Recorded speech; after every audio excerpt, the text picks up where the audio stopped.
Stop pronouncing the T when you speak English. Don't say identify, say identify. Omeo.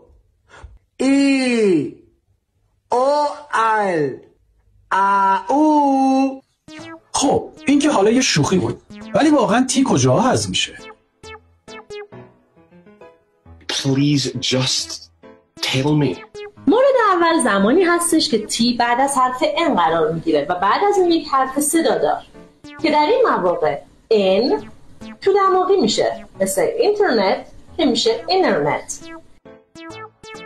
مورد دوم در پایان کلمات هست که معمولاً تی جایگزین میشه با یک استاپی، با یک مکسی در ته گلوتون که بهش میگن glottal استاپ، مثل can't که میشه can.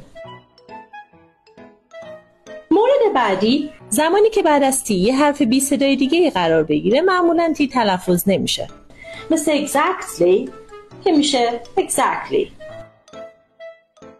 مورد بعدی تو هجاهای unstressed هست، یعنی هجاهایی که استرس یا تکیه رو ندارن که این تی معمولاً نرم‌تر تلفظ میشه یا کلاً حذف میشه، مثل certain که میشه certain. اما در کل این نکته در نظر بگیرید که مناطق مختلف ممکنه لهجه‌های مختلفی داشته باشن